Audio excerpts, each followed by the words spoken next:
I like the sun. I'm one to bask in the sunlight. I like the sun. You know, the sun's pretty cool. Hi, welcome back to whatever this is. My name is Kaysa. I'm online, and today I'm just going to talk a little bit about vampires. Vampires are a very popular creature.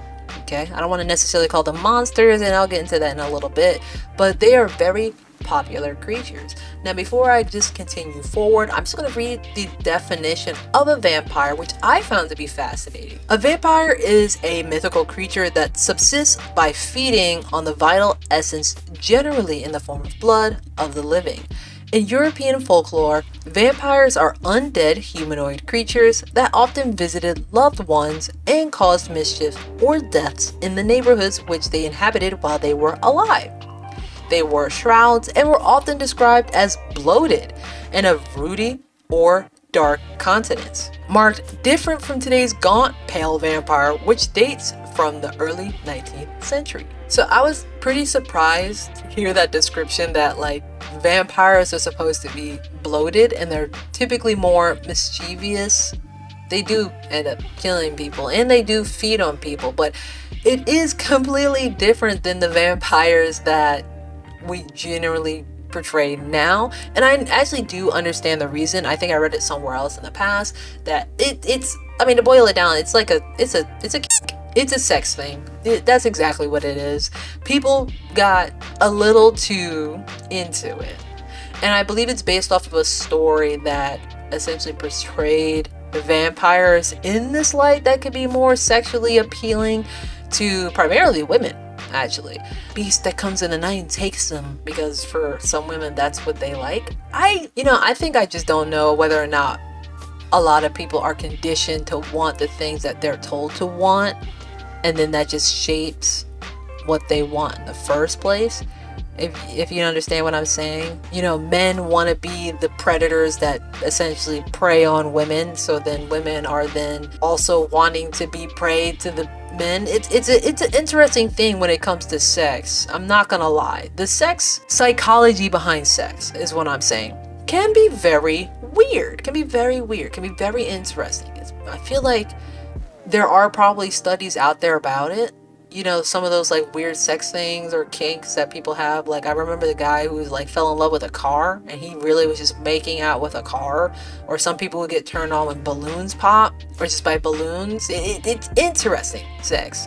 Anybody watch Saltburn? Yeah, it's just the psychology behind sex is very, very weird. I went on an entire side tangent, but it does tie into the whole vampire situation. And I know that typically what I talk about is how I would approach things.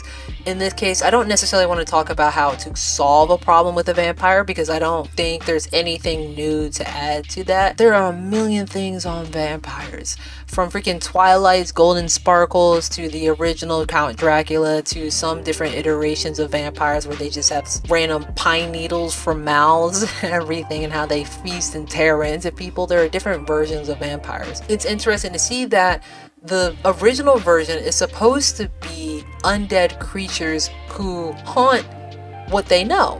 So it's essentially a ghost coming back and feeding off of human life to sustain themselves, but they're just really there to visit their loved ones and revisit their old lives in the first place. So it kind of just stems away from what I originally thought that vampires were, which was just, creatures of the night that had this certain issue. It doesn't even necessarily say in the first paragraph that I read on Wikipedia why or how they reproduce by any means. I'm going to continue with the assumption that a bite helps to reproduce vampires, but how does it start in the first place? They're undead humanoid creatures.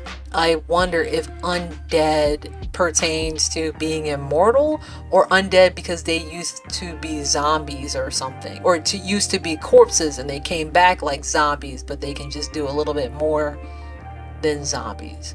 Also, something to note, it looks like any creature that comes back to life, or just any creature that is no longer alive and has something to do with some form of death, is just really hungry for life. I think I might have just figured out an overall general metaphor for every single monster and creature throughout history. It's just that they're just hungering for life, and they're just stuck in some specific parasitic or corrosive manner to try to suck the life out of you, literally and figuratively, which I guess is just the role of vampires, where the people of the dead who trying to get back to their original lives are having to feed off of the life of others, having not been fully quenched or stuck in a situation where they're unable to free themselves from a past that they no longer have. Weird. Anyway, I just want to talk about, like, if we were in a world dealing with vampires, how would I generally approach it? Because there's not really much that I could do as the delicious meat bag that I am. I'm pretty sure a vampire would just come and suck my blood and eat me up.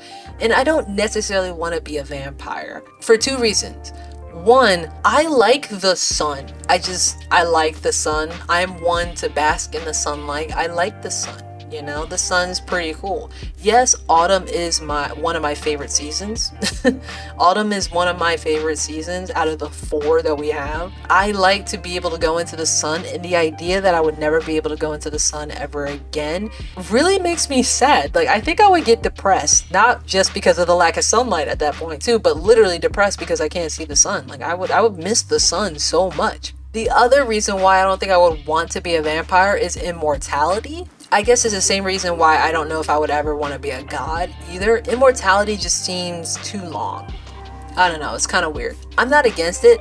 I used to be 100% against it at first, immortality. I'm coming around, but I'm still not comfortable with the idea of not being able to die, because I think I understand death as more like a recycling of myself, being able to renew myself to some extent, or at least just get an end to, you know, like I finally get a grand exit type of thing, you know, like, oh, I lived a life and now I go. If I live forever, it's just, I feel like I just have to keep finding out things to do. And like, I'd probably take like a good century just doing nothing. Just sitting on a couch being like, well, I mean, I did all the things that I had wanted to do at first. Now I'm just gonna sit here and watch the TV of over a century, see how that develops. I mean, then again, I would have so many hobbies and so many things to do if I was a vampire. I would just be doing stuff or if I was immortal. Again, I don't necessarily want to be a vampire because I, you know, want to see the sun. But, you know, if I could be one of those daywalkers, well, that might solve all my problems. But there's 2 different types of vampires. So I think if I ended up being a real vampire, like I said, I would be just a bloated, undead, humanoid creature, and I would only be able to revisit my past life, which is not what I want to do. I don't want to come back to this apartment or just like go back to my family and just be, I'm gonna drink your blood because I got nothing else better to do. I'm undead. Like, I don't want to do that. But if we can be one of those new age vampires, I'm calling it new age just because it slipped out of my mouth at this point. If I could be a new age, you know, the basic principles anyway, like, you know, super strong. They say pale. Sure, probably because, you know, lack of blood flow and everything. I don't know, my complexion doesn't necessarily invite paleness, but that's just a factor. And then they say that it makes you automatically beautiful in some cases. I don't know why. If that's a part of it, cool. Wouldn't everybody love that? But it makes me also wonder, if you bite somebody who was going through something biologically, does being a vampire fix that? Like, if you had a horrible disfigurement for whatever reason, like a face burn or something, does being a vampire fix that? Like, does being a vampire inherently fix all of your biological flaws as long as you like drink people's blood? Because that might actually be a great solution to a lot of different things and different conditions out there. Like, I can see why a lot of people would want to be vampires. You automatically get a solution. What if we just started harvesting vampires? What if we just collected vampires and then figure out how to reverse engineer the venom so we can use that as a like permanent health serum? I think if vampires were real, they would take over humanity in a second. But if they didn't do that somehow, I think super rich people will start harvesting them. That's its own industry. They will start getting hunted. Oh my goodness. Vampires would be hunted into extinction, and then people would just harvest them for immortality and beauty. It would solve the entire health crisis altogether, and we would live forever. That is a story I should write. I should write a story about that. It's not coming, but someone out there write that story and then just credit me saying that I gave you the idea. I'll be satisfied with that. And I want 1% royalties. Every dollar you make, I make a penny, but you know, you make $1,000 and hey. Well, with that being said, those are my thoughts. That's what I would think about how I would approach, I almost said zombies, how I would approach vampires. We're gonna be avoiding it or harvesting them and crying about how we don't see the sun anymore. All right, thank you. Like, comment, and subscribe, and I will see you in the next one.